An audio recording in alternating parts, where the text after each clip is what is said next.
Erev Tov, everyone. It is Tuesday night. It's 8 p.m. here on the east side of the United States, here in the diaspora. This is the Maimon Beit Knesset, therefore it must be the Rabbis Discuss, whatever it is that the rabbis decide that they want to discuss. And tonight, we are going to discuss the worldwide rise of anti-Semitism and what effect, if any, that it will have on terrorist acts against Jews, and particularly against the state of Israel. And we are very pleased that tonight we actually have a guest with us tonight, Gadi Edelman, who is a terrorism expert, and he will be joining us here in just a minute. And let me bring them on now. Gentlemen, you are live. Erev Tov, everybody. Good evening, Erev Tov. Okay, so just to give everybody in the chat, well, first of all, let's see who we have in the chat room. We have Donald, we have Simcha, and we have, of course, Marshall, and we have a number that are watching in the background that are not in the chat room. But to start with, Gadi, why don't you give us a little background on yourself? Not much to tell. Yeah. I beg to differ on that. How long is the show? So I'm American born. My family made Aliyah. For those of you that don't know what Aliyah means, it means to go up. It is the terminology used when a person immigrates to Israel. My family made Aliyah when I was a youngster, and I grew up in Israel and got involved with wanting to study, for lack of a better term, terrorism in 1975 when I survived a terrorist bombing. And I guess there was pros and cons to being in Israel. The pros were that there was a multitude of things to read. You know, if you go back to 1975 in the United States, there wasn't a lot of books on terrorism or counterterrorism, but God knows there was in Israel. The con was that if I hadn't been in Israel, I wouldn't have had the incident of having to survive a terrorist bombing, so I wouldn't have had to study it to begin with. But I started studying at the age of 14 and continue studying to this day. So as some people say, I'm an expert on terrorism. I think that's a bit over the top. I don't consider myself to be an expert. A little knowledge is a dangerous thing. I probably know more than most, but I don't quite consider myself to be an expert. So came back to the United States in 1981, and I have been here since. And the rabbi and I don't even want to think about how long I've known the rabbi. I used to have hair when I knew the rabbi. So, how long has it been? A little bit lower. Yeah. How long have we known each other? Well, I was trying to think that now you used to do a show called American Akbar. Yes. And I was actually a co-host with you on that, and that was 2014 and 2015. Okay. So, It's and we had known each other for a few years before that, yeah, so it's been at least 10 years, at I least. would You know, say. It feels like a lot longer because you've been there through thick and thick with me. So yeah, it seems like it's been longer than that, but I'll go with 10 years if you say so. I think it's more like 15, but who knows? yeah, I think it was. I think we actually hooked up probably not too long after 9/11. Actually, That's possible. yeah. I don't even remember when we met or how we met, but that's very feasible. You were a regular caller into my radio show, and eventually I said to you, if you're going to call in every week, you might as well be a co-host. Oh yeah, yeah. So let's see who we Richard has joined us, Olga has joined us, David has joined us, and Rabbi Craig Wyckoff has joined us. So Gotti, you actually served in the IDF, I did. And you and can see I'm very verbose about that. yeah, yeah, I picked up on that. Didn't you do some military time in the United States too? I also did as a matter of fact, over my shoulder yonder Yeah, I is can see it. that's my The Cold U.S. War flag. my Cold War ribbon that I got for serving. The only ribbon I have from the U.S. Navy. I served. Unfortunately, I joined when I came back to the United States, so it was during the transition between Carter and Reagan. And to say that our military was a little screwed up would be an understatement. Yeah. Okay, so again, the subject tonight is going to be the worldwide rise of anti-Semitism, and what effect, if anything, that is going to have on terrorism against Jews outside of Israel and inside of Israel. So let me kind of set this up for everyone. I went on and did some research, and it's actually really hard to find accurate data on this. So my usual go-to for any statistical data is Statistia research, because they assemble statistics on everything that you can possibly imagine, and they're very good. They're very thorough. So what I did is I went back and looked at, okay, let's look at anti-Semitism worldwide, which we know has been on the rise for the last 14, 15 years. But it seems to be really kind of jumping here in the last. I'm sorry.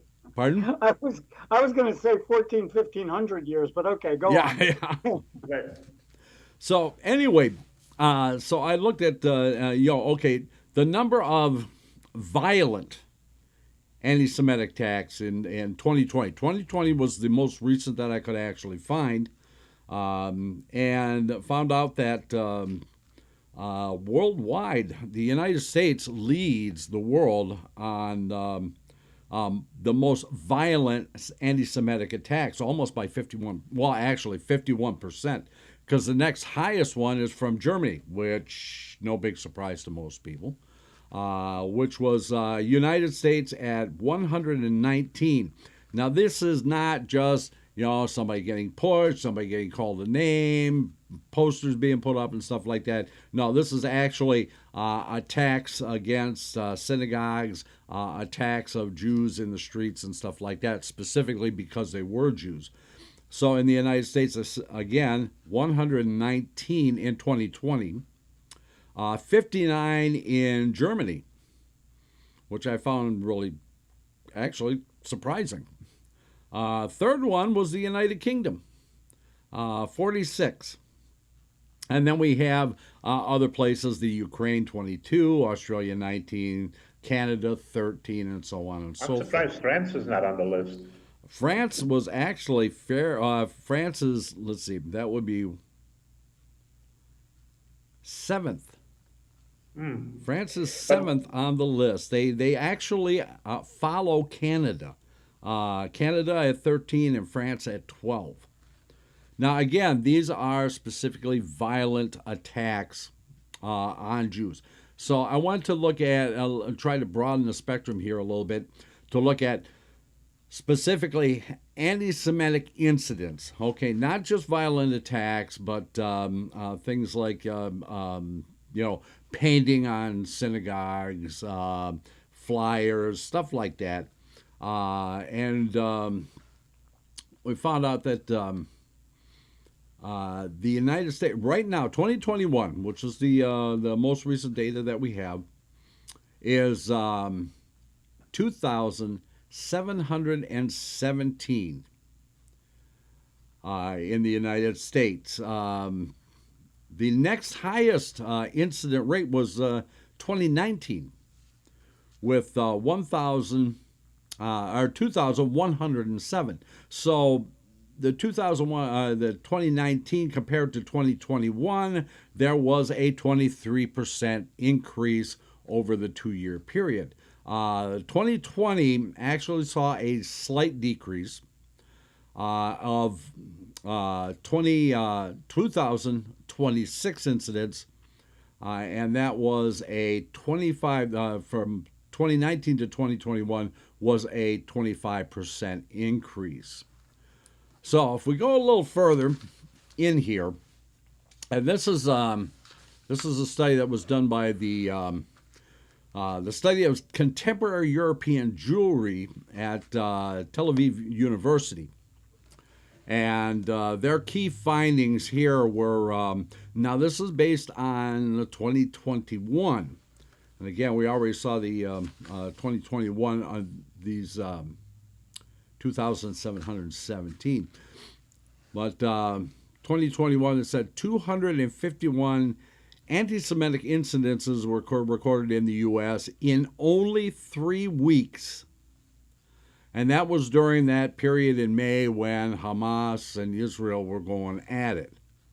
According to the annual survey of the American Jewish Committee, 2.6% of American Jews say they have been the victims of anti-Semitic physical attacks in the past 5 years.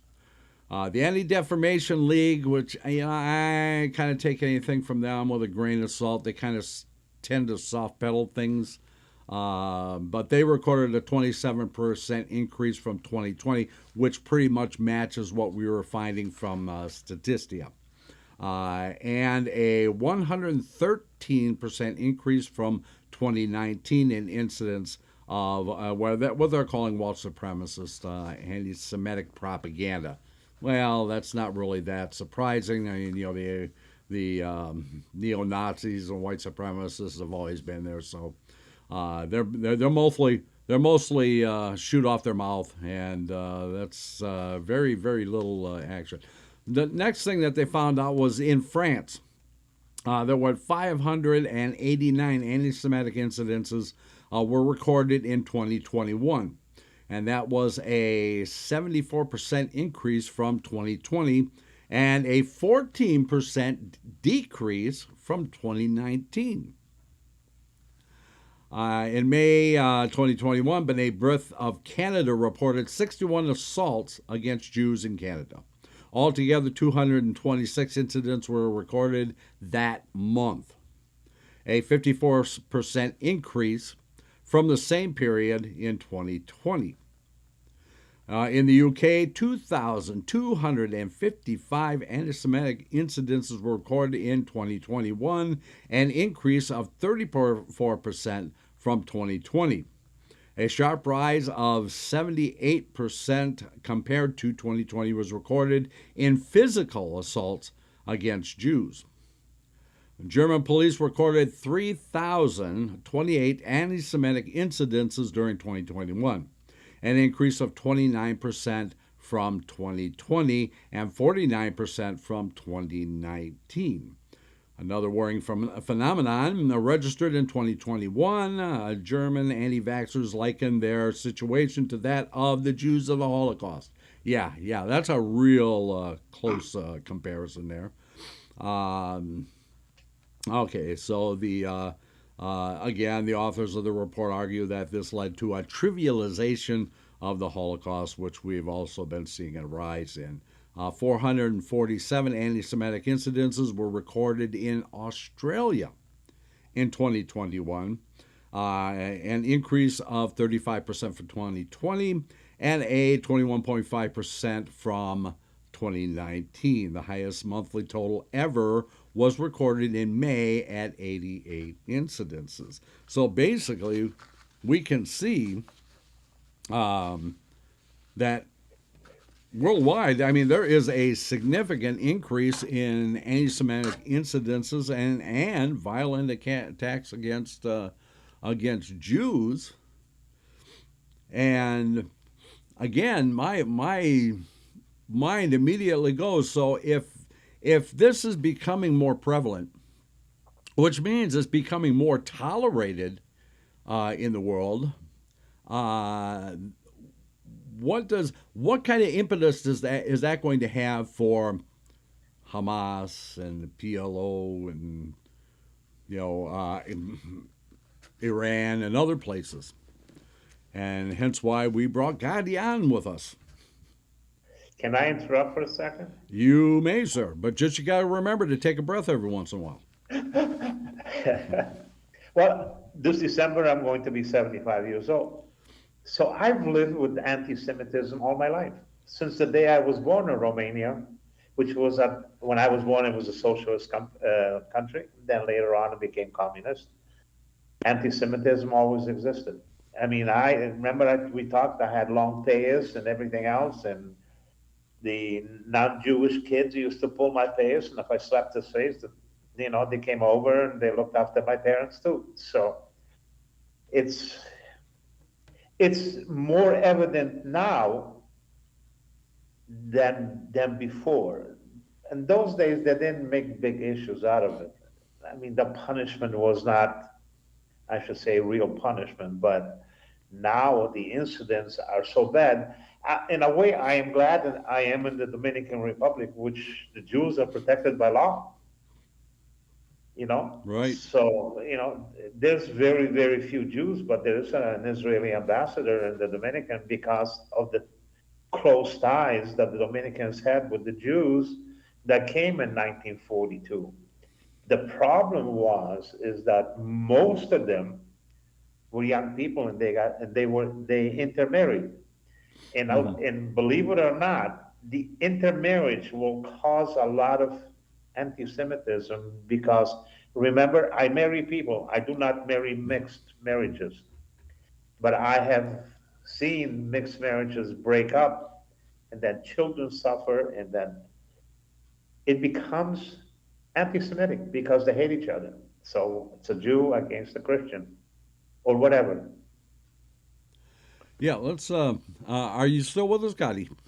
I'm here. Okay, so I just want to catch up on the chat room real quick.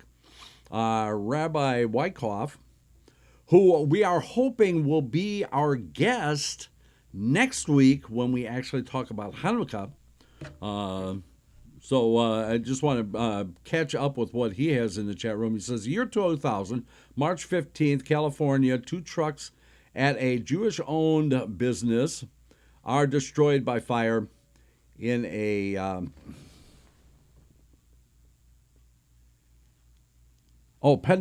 Petaluma.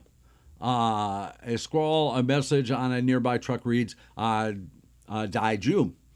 He goes on to say, in June 29th, Massachusetts, a man from Palmer pleads guilty to making anti-Semitic threats against a Jewish college student. He had sent the student a photo of a Holocaust victim and a reminder, and had written, Armageddon is at your door, and expletive, deletive. So May 17th, Texas, 3 teenagers are arrested in Santa Fe for threatening to hang a Jewish boy. May 27th, Pennsylvania, arson destroys a synagogue in Philadelphia, and it goes on and on. We all know that these things have been going on. So, Gadi, I mean, the question to you is, and having an experience, I know you don't want to be called an expert, but I'm going to call you one anyway. I mean, you've actually lectured on this to government employees and stuff, isn't correct? That's correct. Okay, so you're much more of an expert on it than I am. So what is your opinion if this is becoming more and more to the forefront, and we see these incidences increasing and increasing all the time? What effect is this going to have on empowering terrorist acts against Jews in general and Israel in particular? Well, I think you knew when you invited me on the show, having worked with me at America Akbar, and having spoken with me multiple times on the phone and social media, that you were going to get long-winded answers. Yes. So before I answer the question, I just want to touch on one thing that both you and Rabbi Ancel mentioned. You read all those statistics.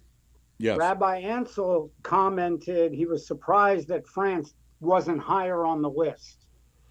We need to remember that all of these statistics come from the governments in the countries where those statistics were gathered.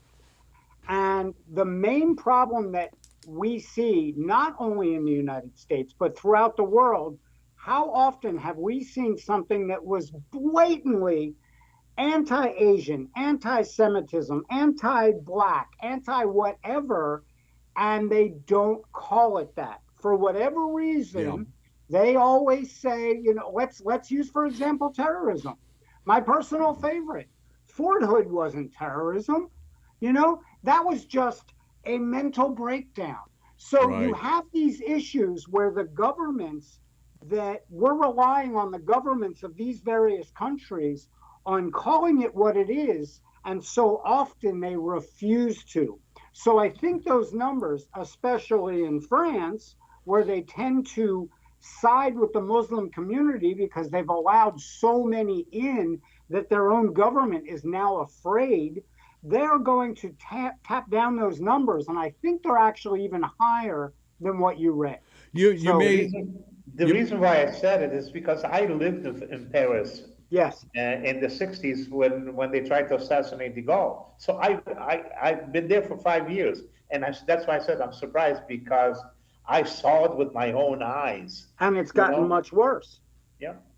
Yeah, that's the one reason that I kind of go to Statistia research, is because they're not just looking at government numbers, they're looking at organizations like ADL, other Jewish organizations, or other organizations, NGOs and stuff, that they're gathering information from a larger subset than just government reporting. So I think their numbers are probably skewed, but they're probably skewed a lot less than what the government numbers would be.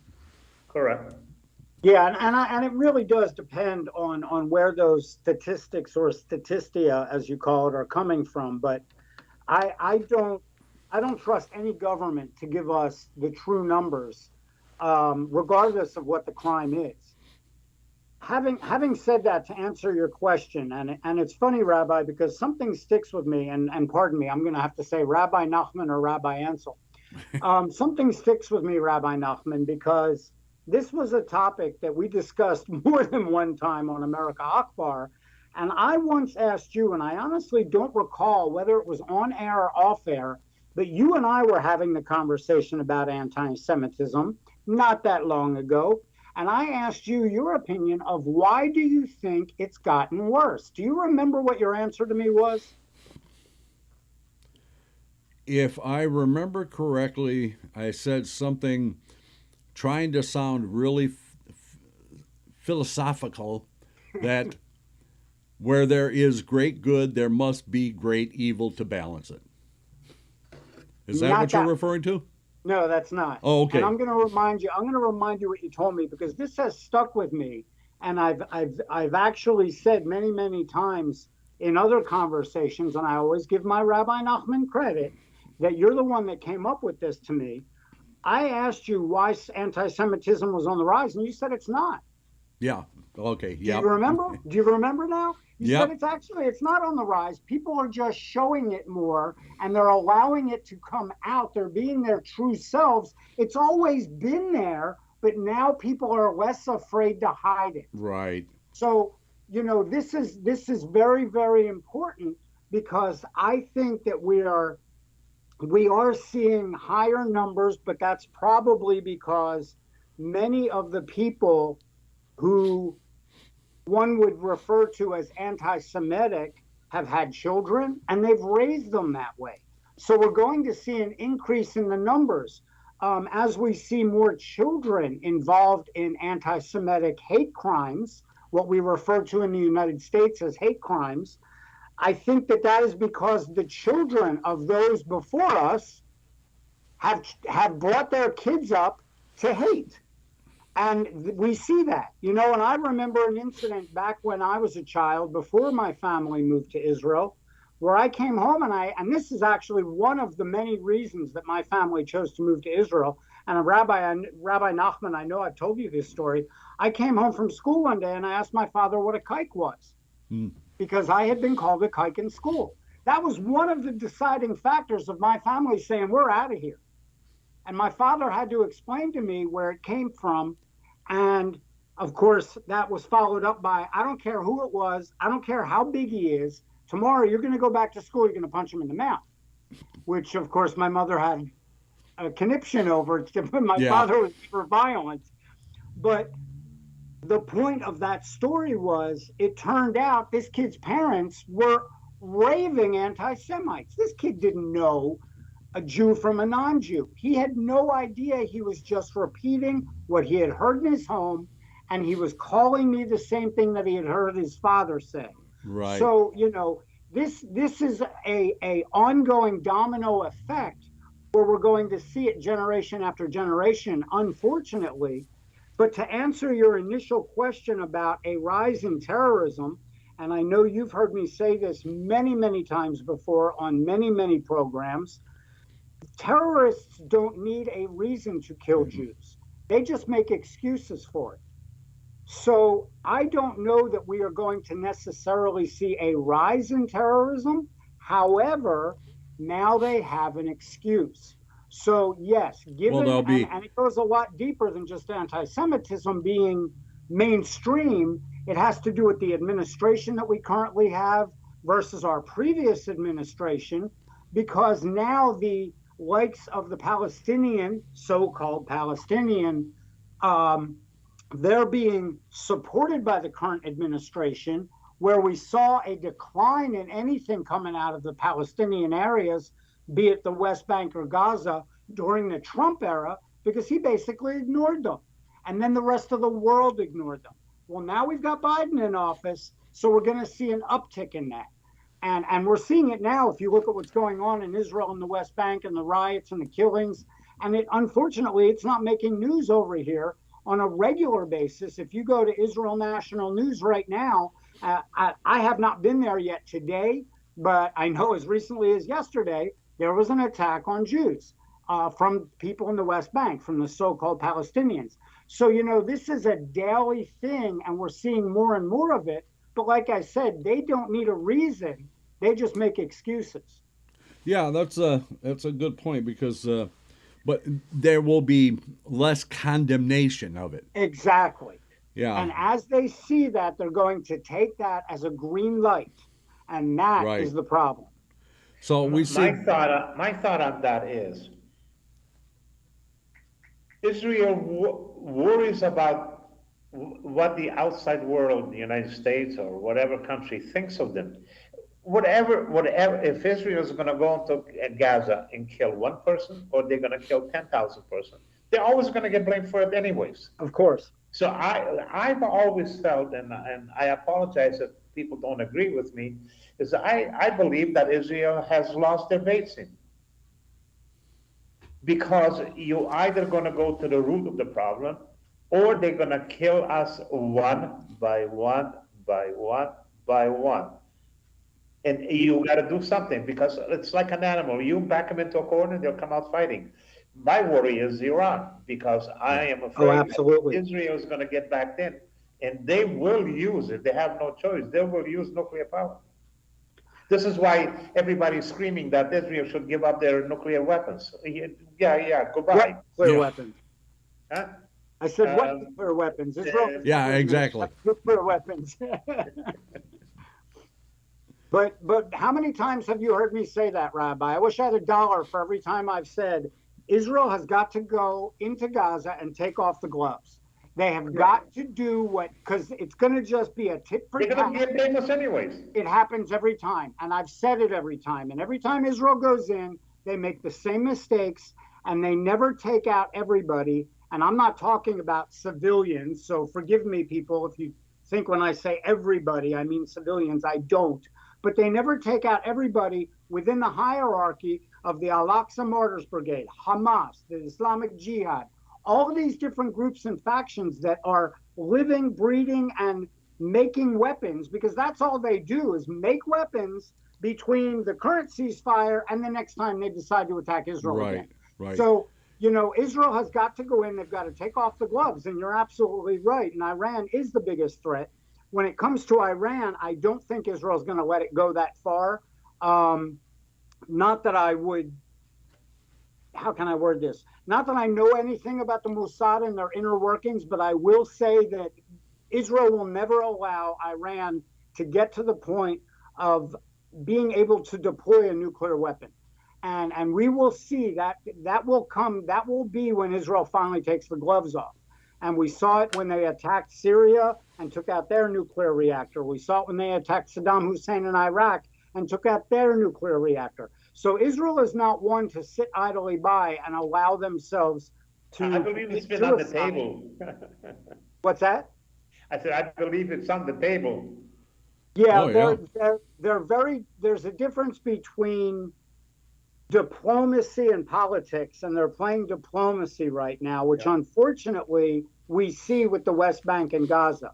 But I remember what Menachem Begin once called the strongest and greatest man in the Knesset, and he was referring to Golda Meir. And Golda Meir had said during the Yom Kippur War, she basically told Moshe Dayan, and I'll keep it clean since this is a family show, but she said, F the world. I don't care what they think. We're talking about our survival. Because Israel, even back then, in 1973, was more concerned about world opinion than the survival of their own country. And this is when Golda Meir put her foot down and truly was the strongest in that country. And I think no one has ever been the likes of, I hope to God someday we see another one, but no one, even Benjamin Netanyahu, has not been as strong as Golda was, where she finally said, true words, it's a quote, F the world. I don't care what they think. We're talking about our own survival. Well, yeah, so that's what needs to happen. That's but the Jewish people, we're good people. I saw it was last week that there was a child from Gaza needed a heart operation. Mm-hmm. What did they come? They brought him to Israel. Of course. And my comment was, of course you got to help a kid, but I hope this kid doesn't grow up to come back and kill Jews.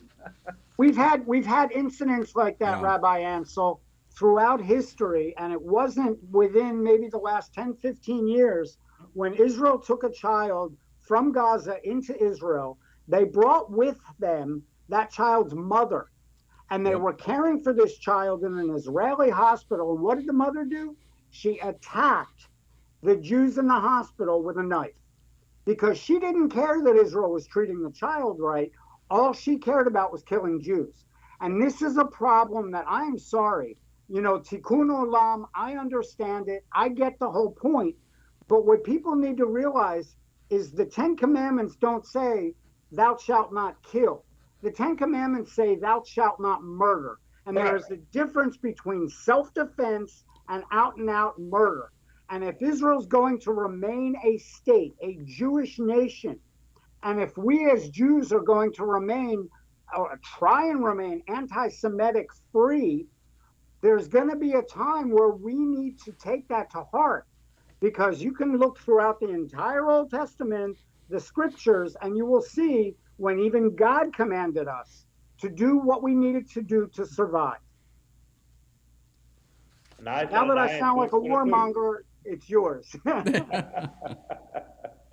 No, I agree. I think that Israel has too long been worried about world opinion, Mhm. and that it hasn't served them at all. It's basically whatever Israel does. It's you're damned if you do, you're damned if you don't. So Exactly. why worry about it?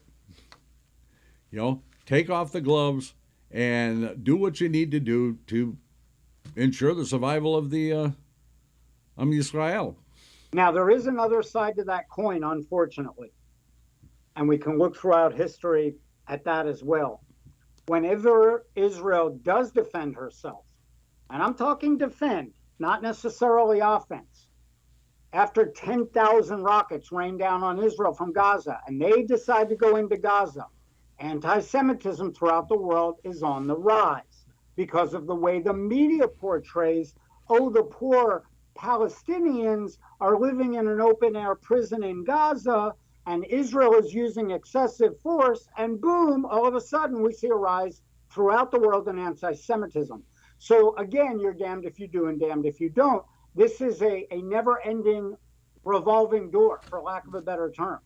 But when is the world, for God's sakes, when is the world going to realize that there is no such thing as a Palestinians?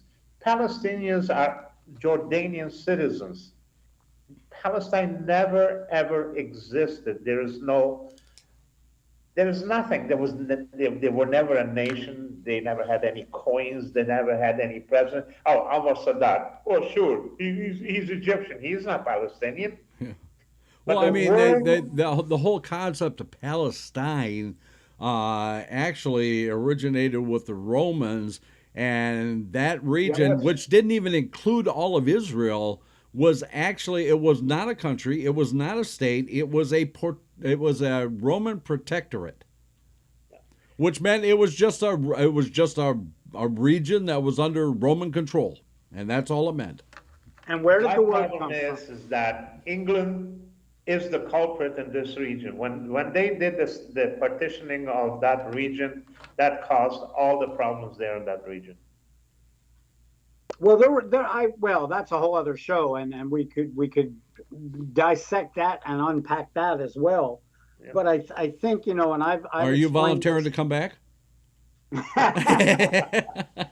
I've explained this in numerous lectures and radio shows and interviews about first where the word Palestine comes from, because it's really interesting that in the Arab language there is no P.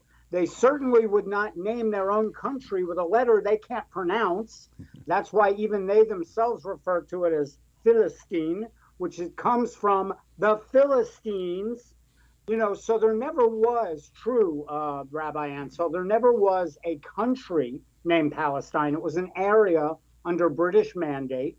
The Brits gave it that term. A lot of people throughout the world referred to it as Palestine because it came from the word Philistines. But the Palestinians, the so-called Palestinians, yes, they're Jordanians. They have their own country. They have had their own country since Transjordan, way before it was called Jordan. And, we could say that till we're blue in the face. And unfortunately, the liberal media, and yes, I'm going to peg it on the liberal media sides with the underdog. It wasn't that long ago when the liberal media used to side with the underdog Israel. And in 1967, that all changed. When Israel beat the hell out of the Arab nations in 6 days, ergo the 6-day war, the media took a turn. And Israel was no longer the underdog. They no longer needed the help of the media. And this is where we saw on the media a change where it was siding with the so-called Palestinians as opposed to the underdog Israeli Jews. So we're never going to be able to change that. Unfortunately, Israel has created a situation themselves because they recognize and refer to these people as Palestinians. And as long as you have the Israeli government doing it, you're certainly never going to change the media around the world in doing it. So, Israel's created this situation themselves. This goes all the way back again to the 1967 Six-Day War when they took over this area and they made the decision as to how they were going to occupy, which was their first mistake. Their words were, "We are occupiers." This is where it all started. Israel, unfortunately, made their own bed back then and has to sleep in it now. So, we could, like I said, we could discuss that and unpack it later. But the question is, what do we do about the rise in anti-Semitism? And it falls back on that damned if you do and damned if you don't. If Israel takes off the gloves, we are going to see throughout the world much harsher and more violent and much more acts of anti-Semitism than we do now. So it's that revolving door that I spoke of. Just to clarify, and again, you know me, I'm big into history and stuff like that. The Philistia, or Philistines, or Philistines. The Philistines, yeah, thank you. Actually, that region that was known as Philistia was not even Middle Eastern. It was Middle Eastern, but that was a Greek outpost. Mm-hmm. I mean, it was just a way for the Greeks to have a foothold into the Middle East and have access to the trading routes and stuff like that, and that's where it came from. So it's not even Arab. No, and if you talk to any Arab from the West Bank area of Israel, who's in his late 50s, early 60s, and you find them here in the United States, you can find them throughout the other parts of the world. If they're honest, they'll tell you that one day they woke up and they were told, "You're Palestinian now." Yep. Because they never even referred to themselves that way. I mean, literally, one day they woke up. Walid Shubat tells the story in a fantastic way about how one day they all woke up and were told, "You're all Palestinians now, refer to yourselves that way." There was no such thing. So, yeah, that's the whole thing is BS, to put it nicely. Yeah, to put it nice. Okay, so we are at our halfway. Gadi, you're right, is that you see the new generation, this is where the anti-Semitism is on the rise because of their parents. Take a look what's happening in the universities. Oh my God. That don't even get me started, especially not just throughout the world, but here in America. Yeah, that's what I'm talking about. The worst of the bunch is UC Berkeley, and they were the ones who basically were all about the freedom of speech. Now they will not even allow a Jewish speaker on campus. And I mean, they won't allow it. Even when they're booked, there is so much violence. And the last time, if I remember correctly, the university had to shut it down because they said, "We don't have the money to afford the security for the speaker." Well, didn't Berkeley just declare a Judenfrei zone on the university? Well, they declared a white-free zone on the university. Didn't matter if you were Jewish or not. They have an area that is black only.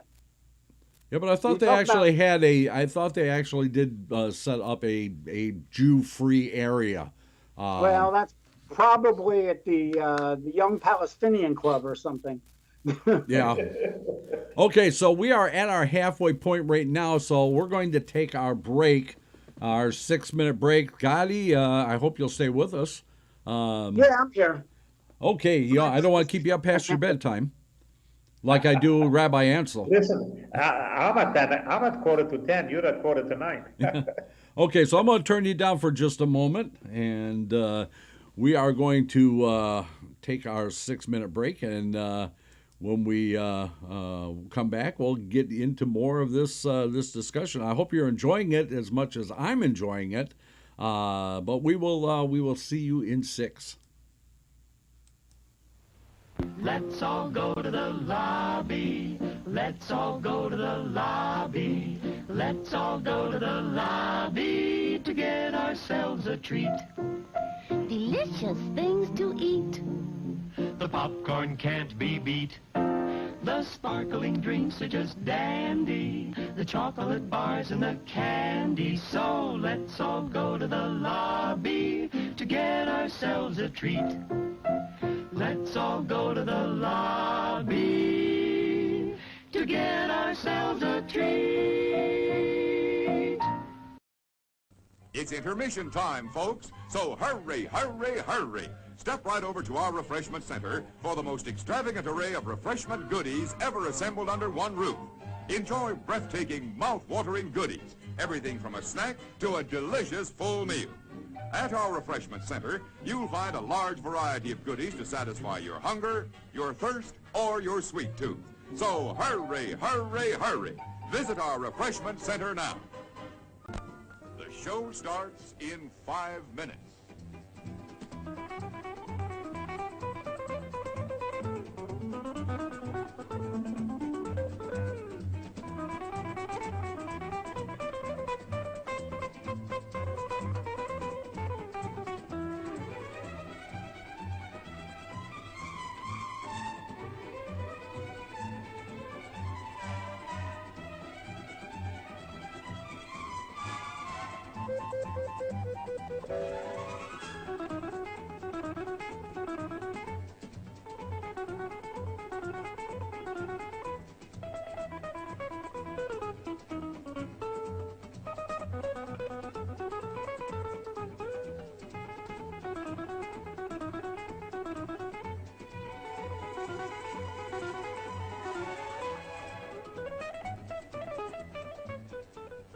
The show starts in 4 minutes.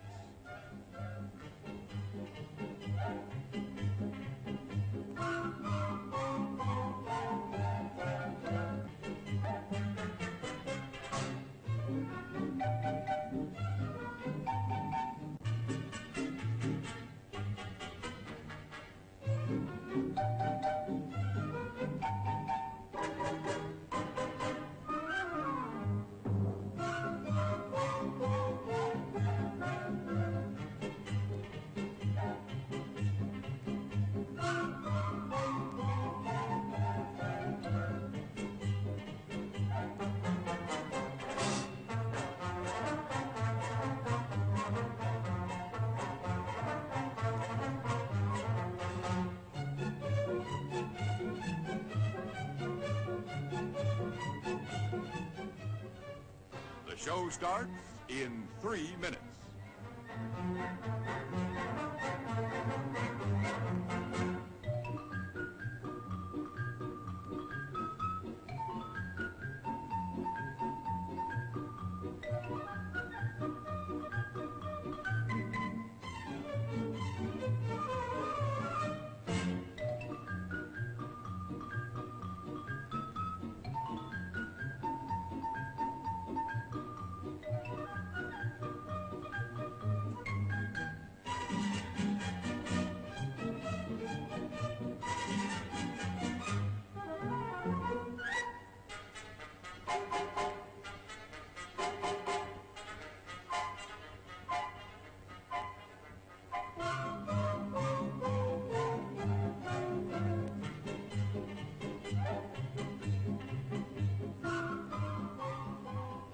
The show starts in 2 minutes.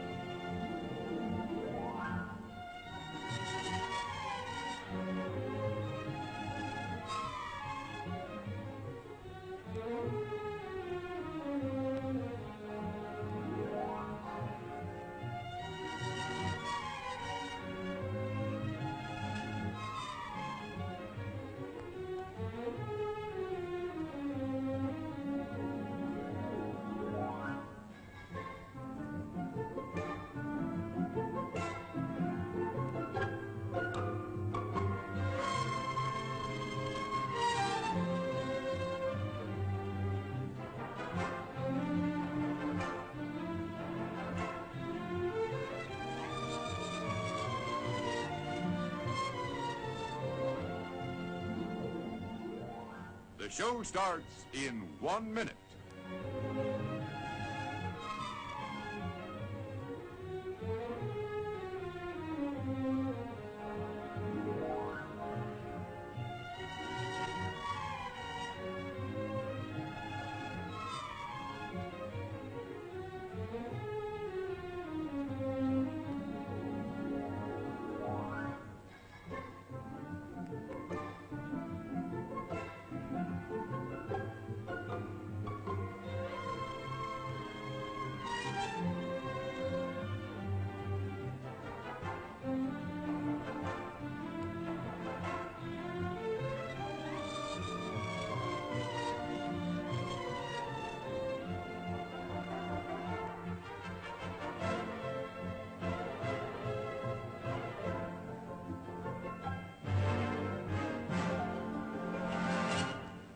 And now, on with the show.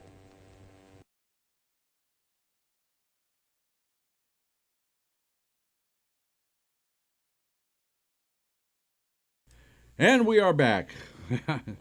Sorry about the transition, but I kind of wasn't paying attention to things. So let's bring Gadi and Rabbi Ancel back on. Sorry about that, gentlemen.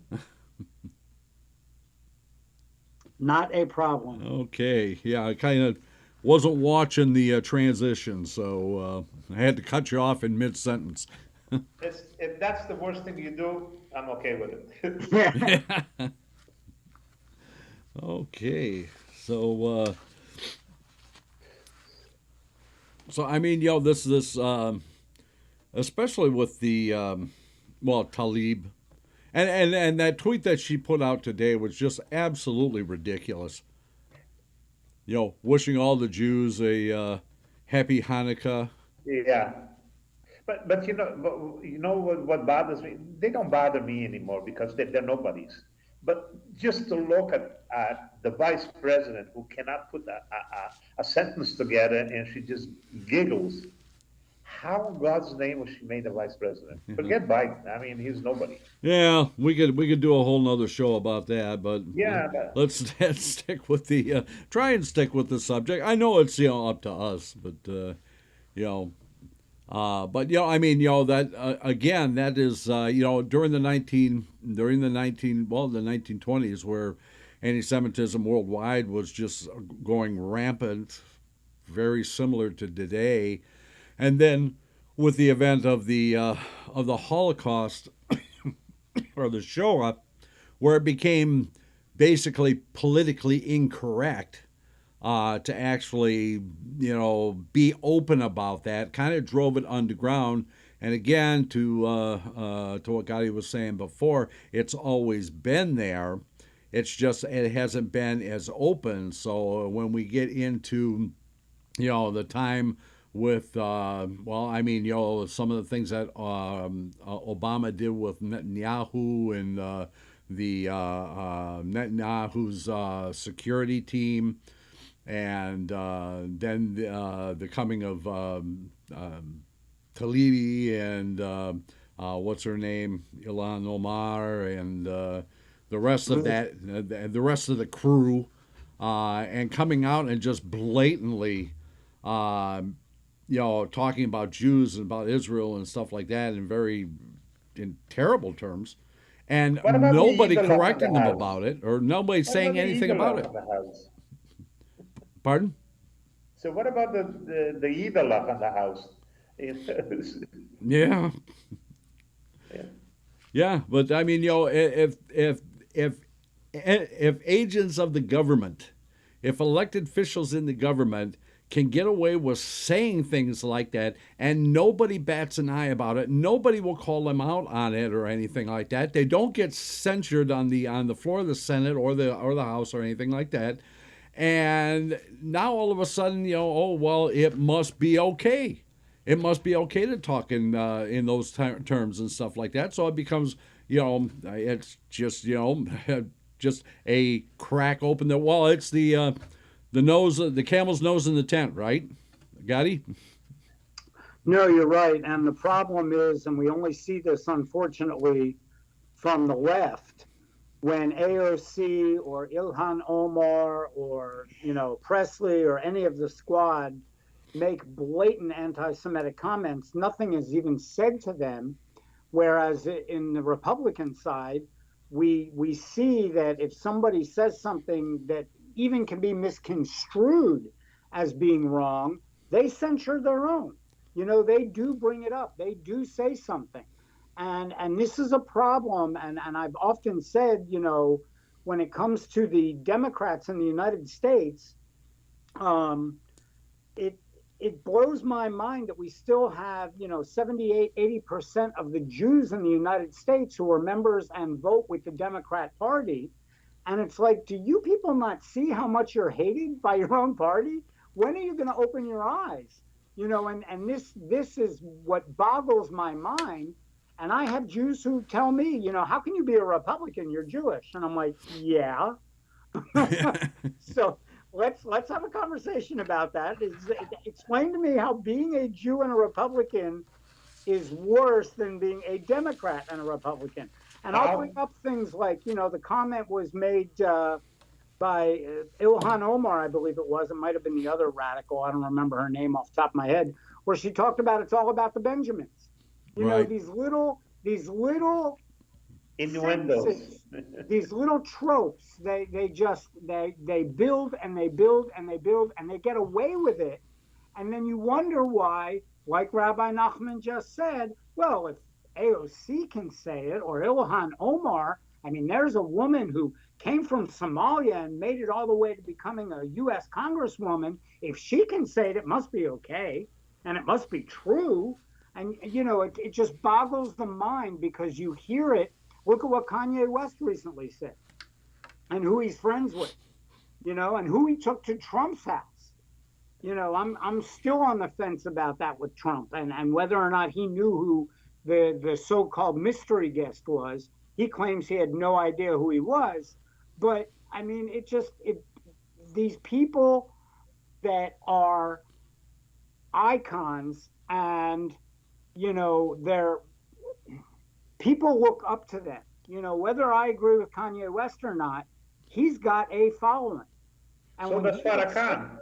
He makes statements like that, people are going to follow. And God knows the United States, we already have enough problems between the Jews and the blacks. We don't need adding to it from the likes of Kanye West. Yeah. And then, like you said, they have a big following. Like I said, like Farrakhan, too. Oh, yeah. Don't even get me started on that one. Yeah, Kanye, I don't know what's going on with him. I mean, he just kind of went off the rails all of a sudden for some reason. I think he's just ignorant. Well, I think there's something going on there. I'm not a doctor. I can't, psychoanalyze him or anything like that. But it just seems to me that there's something more to what we're seeing on the surface there. Because the guy really isn't a slouch. But all of a sudden he takes this very significant south turn. And I think something's going on there. No, I agree, Rabbi, and I may not be a doctor, but I did stay at a Holiday Inn last night. There you go. So I'll second that. Yeah, but I mean, still, you do have a point. These people do have a following, and they listen to them. Exactly. The days, it just amazes me because the days of comedians like Don Rickles, for example. Oh yeah. Don Rickles was known as Mr. Rude, and he merchant of venom. He would get up on stage, and the reason that people didn't mind him and they didn't mind his humor was because he didn't make fun of a group. He made fun of everyone, including himself. Today, you can't get up and do that, but if you tell Jew jokes, it's okay. And all we have to do is look at, the likes of Jerry Seinfeld, who recently stated he's never going to do another show on a college campus again as long as he lives. Why? He said because they don't laugh at the things that are humorous. You have to watch everything you say. I can't do my act. So well, I've noticed I'm liable to offend somebody. Yeah, I've noticed that with comedians now is that Dave Chappelle aside, other comedians like Samantha Bee and stuff like that. I mean, they're not funny. No. I mean, they're basically bashing people, and they're just getting people in the audience to kind of laugh with them, because they're being mean to somebody. I mean, there's no humor to it anymore. At least Rickles was funny. Oh yes. I mean, he was funny, but he cut up everybody, and he didn't. Exactly. He cut up his own. So, but do it nowadays, you can forget it. Yeah, well, yeah, no. And that was the thing back then when if Rickles was saying something about Nipsey Russell being black, Nipsey Russell got up and gave it right back to Rickles, and it was just funny between the two of them. They were actually laughing at each other. But we've gotten too politically correct for that. The but jokes today, those days are gone. yes. Good. I keep on saying to Aryel, I cannot believe what has happened to the country that I love the most. What has happened? I mean, it's a shame what has happened to the United States of America. The prime example of democracy, the prime example of a republic, because it's a republic and a democracy. What has happened? It's just fallen apart. Look at the immigration, and that causes a lot of, you can say it anti-Semitic, because they're taking away the jobs from black people, from Mexican people, and they're allowing people to come in, aliens to come in by the millions.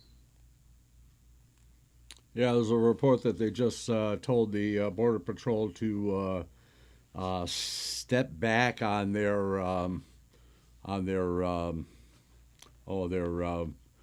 who they're turning back and stuff like that, because they're expecting a huge influx once this what was it, Title 41 Title or something 42. like that? Pardon? Title 42. Title 42 ends, and that ends what, December 20th or something like that? And they're expecting a massive influx at that point. You mean so the 1,000 people that all crossed this morning in Eagle Pass, Texas, wasn't enough? Evidently not. It's ridiculous.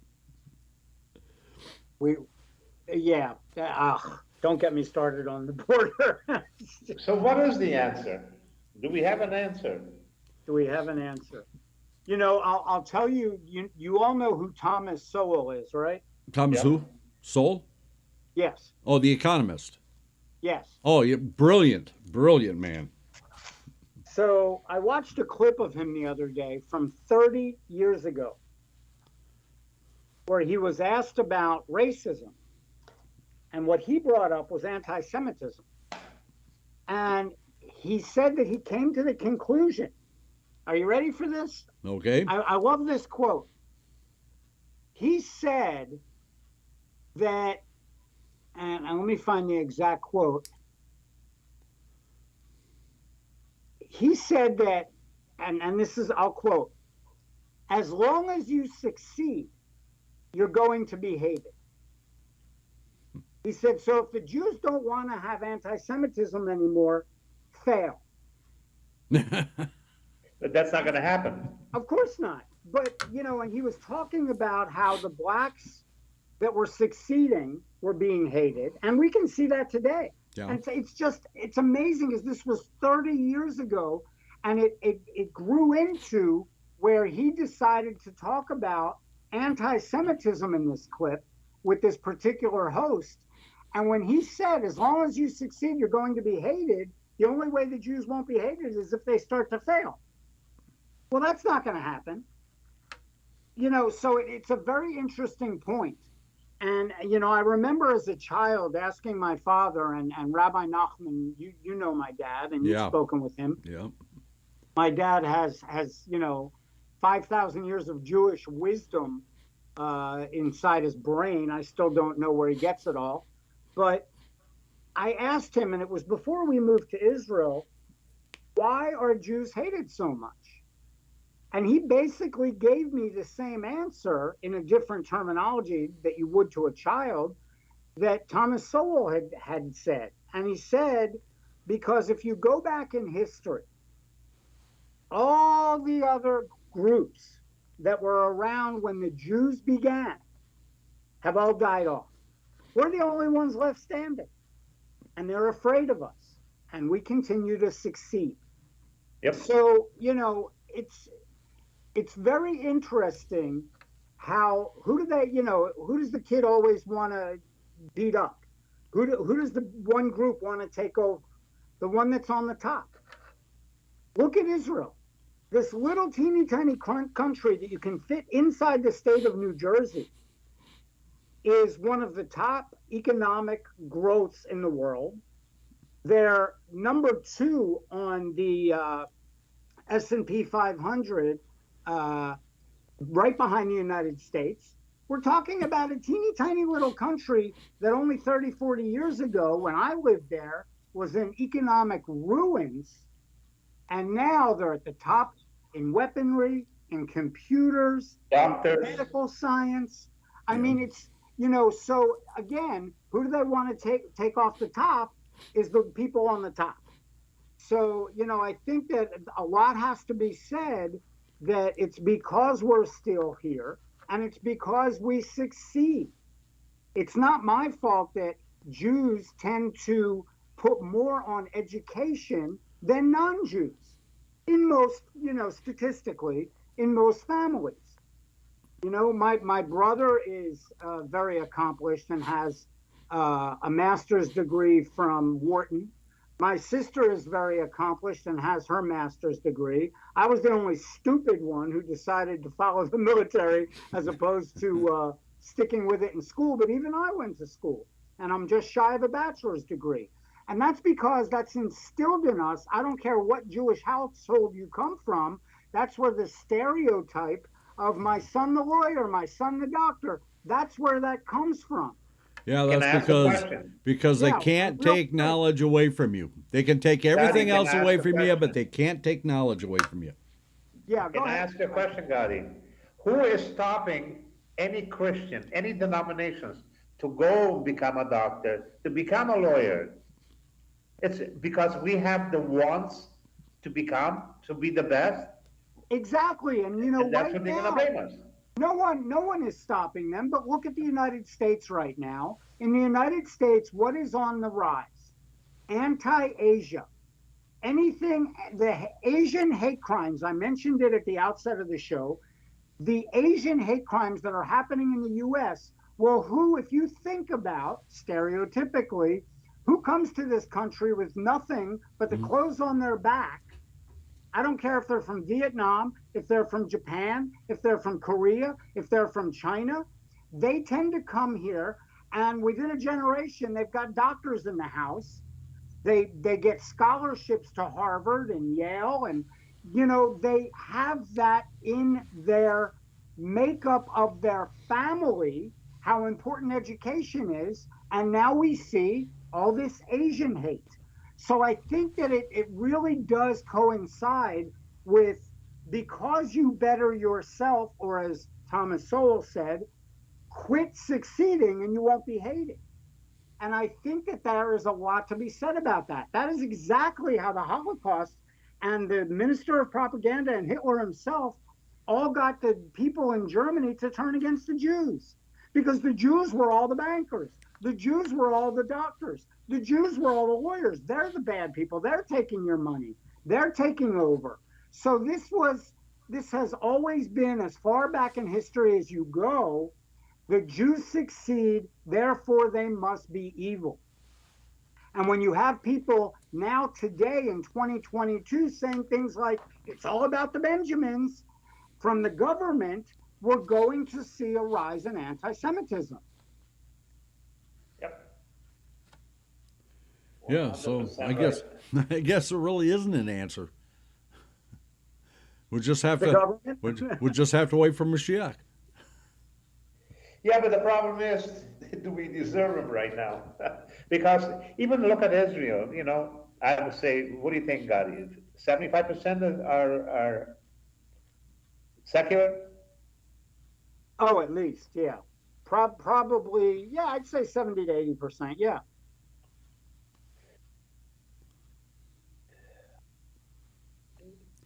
And your point was? It's non-believers. Okay. You kind of left it hanging in the air there, so I Well, figured I let people to decide what that means, because, like Gadi said, a small country like that, how many parties? United States has what? 3 parties? Yeah, and they've got more than that, but usually every election you see 2. yeah, 2 significant parties. Yeah. The other ones never make it. I mean, I couldn't tell you the last time a libertarian was voted into office, or a communist. So, yeah, there's basically 2. And in Israel, in the last election, we had You got 40. FKs. Yeah. Yeah, but that's the parliamentary system. I mean, that they inherited from the British. Are you watching the chat room? Am I I'm watching the? sorry. Huh? Donald and Marshall are cracking me up here in the chat room. So Marshall said that all Jews are rich, and Donald says, I agree. Unfortunately, the government refuses to tell me which banks and politicians I own. Yeah. Not our Yeah, Jews I are always rich. tell So people, obviously, it hasn't looked at I my never bank got the account. memo. I'm not on that list. Yeah, me neither. Me neither. Oh man. Not every Jew is rich. Yeah, and I can't think of any Jew in the chat room that's swimming in dough either. Give me his number. Yeah, exactly. Yeah. So I think we've kind of exhausted the subject. Yeah, we beat this dead horse. Yes, So significantly. the rabbis get together with the non-Rebbe, and we have not solved anti-Semitism. Gee, what There a you go. shocker! How about that? Yeah. Will it ever be solved? Because it's just not. It's like Second World War with the Holocaust. It's not all just Jews that died there. It was a lot of the gypsies and a lot of the sick people, a lot of the mental, The Jehovah So- Witnesses, the what they call it, bourgeoisie, the Bohemians. Also the splintering of, because like I said, the country where I was born, and we only were Jews. We never heard of Reform Jews, the egalitarian Jews, and conservative, and this causes a lot of problems because some of them allow intermarriages, and like I said, intermarriages, unfortunately, I've seen it causes a lot of anticipation because they have children. Which one are you gonna teach? Are you gonna teach them to be Jews, or are you gonna teach them to be Catholic, or whatever? Causes a lot of risks to families. A further point on what you're saying there, Rabbi, is, and intermarrying aside, and I know this firsthand from synagogues that I'm no longer welcome in, when you deal with many of the Reform and even conservative Yes. synagogues throughout the United States, you have rabbis preaching that Israel is doing wrong and the Palestinians are the poor people that need to be helped. So Yeah, well, you have the Haredi Jews and all the other ones who are with the Palestinians. I've gotten into more arguments with more rabbis, Reform and conservative rabbis, over them trying to side with the so-called Palestinians, and then you're talking about a synagogue that has 6,000 members, and you're preaching that crap, and then we wonder why anti-Semitism is on the rise. This is where I came up with the term Jewicide. It's ridiculous. That is very, very true. Okay, well, I think we've pretty well beat this horse to death. So I think we'll. You want to extend it? It could be a few shows. Yeah. So I'll tell you what. Why don't you hang on, and I'm going to do the sign out, and then I'll get back with the both of you here in just a minute. I want to thank everybody for being here this evening. I hope you enjoyed the discussion as much as I did. I want to special thanks to Gadi Edelman for coming on and discussing this. Don't forget, Friday night at 8 p.m. is Kabbalat and Ma'ariv Shabbat service, all times Eastern. Shabbat morning at 10 a.m. Eastern is Shachrit Musaf. Then right back here on Monday for Zeta Story Corner at 8 p.m. And then Tuesday right back here once again for the Rabbis Discuss. And until the next time, we will simply say, let's get this straightened out here first. And we will simply say, Laila Tov.